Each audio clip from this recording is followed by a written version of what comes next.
Hey guys, good morning. Welcome back to our channel, the Eaton Squad. My name is Addie. So for today's video, let's talk about the parental consent of traveling minor child or children if only traveling with one parent.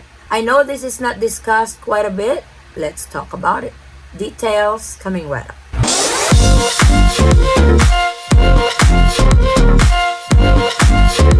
So you guys have probably not heard of this because you usually travel as a family. Mom and dad are there, then the kids. But what if only mom is there and traveling with the minor kids?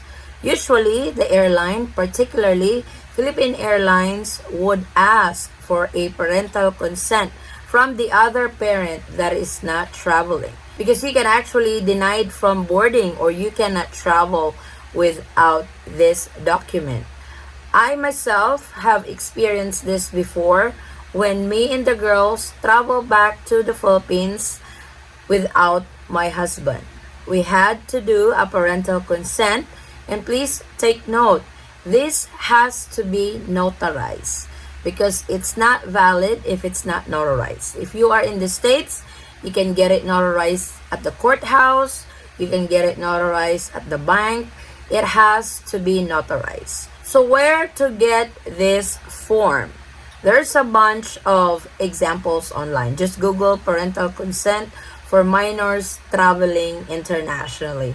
And it should give you a lot of option on which one to use. And this is an example of the parental consent for traveling minor child. I know some of you might say, hey, that was not asked from me when I traveled with my kids and my husband was left at home because he's got work. Yes, you're lucky if it was not asked. But what if they ask and you don't have it? So it's better to have this document handy, especially if you are just traveling alone with your minor child without your husband, or if the husband is only traveling with the kids because the wife is staying in because she's got work and all that stuff. Make sure to have this parental consent document. Like I said, especially if you are flying with Philippine Airlines, they usually ask this. And aside from the parental consent, make sure to bring the kids' birth certificate if you are traveling with one or two kids, or bring your child's birth certificate because they will match it.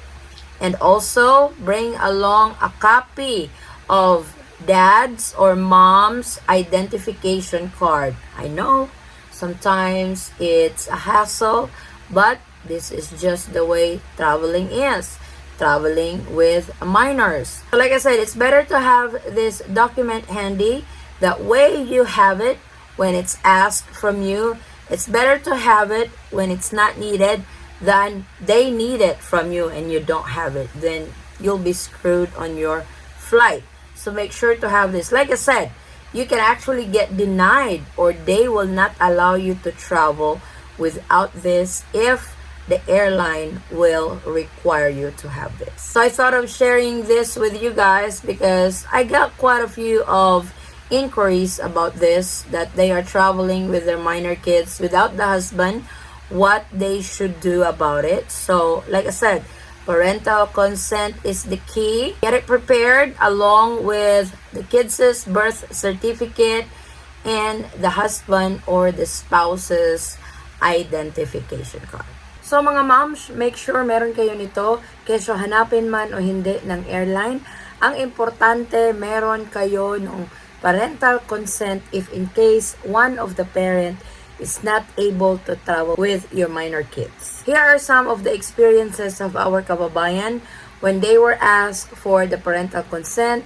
Some were overly prepared. Just like that one kababayan said, sabi niya, bahala nang maging OA, basta kompleto at hindi ma-hassle yung travel ko going to the Philippines. What's a piece of paper signed by your husband, notarized, have it ready before you head to the airport because that will make a difference if in case the airline will ask for it. So here are some of the experiences of our kababayan.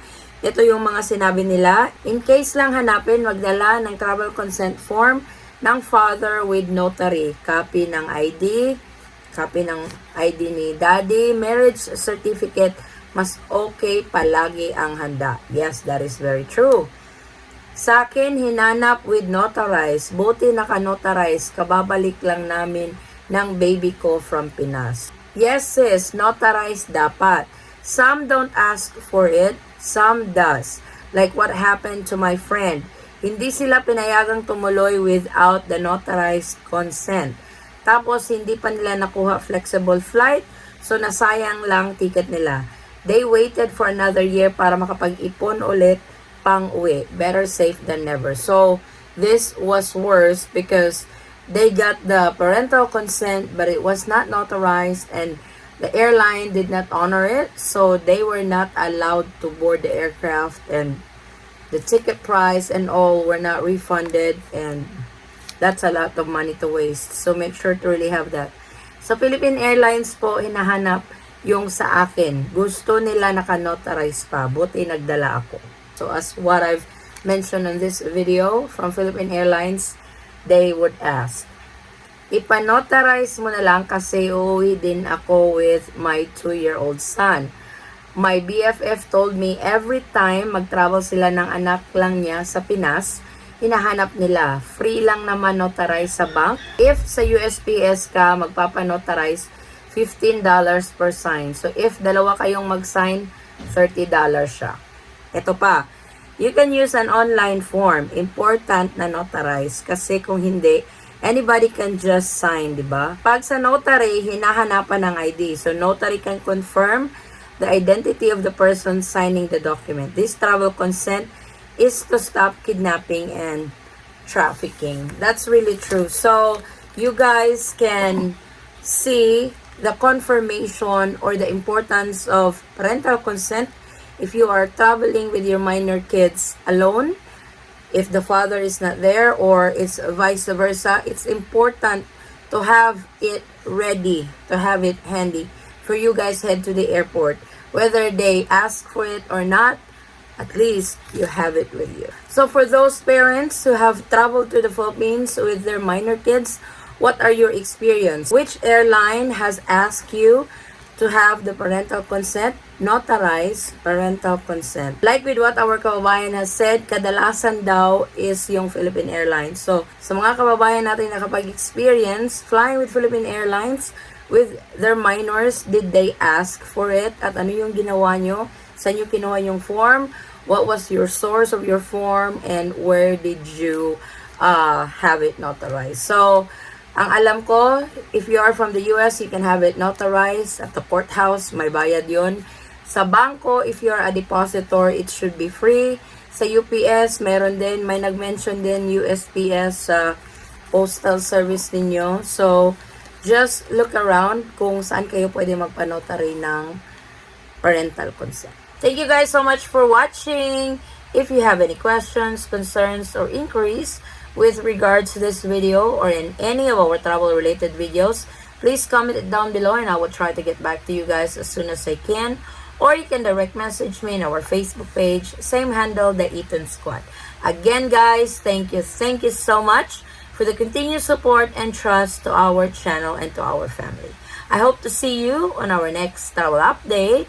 Stay safe, stay healthy, and God bless everyone. Bye.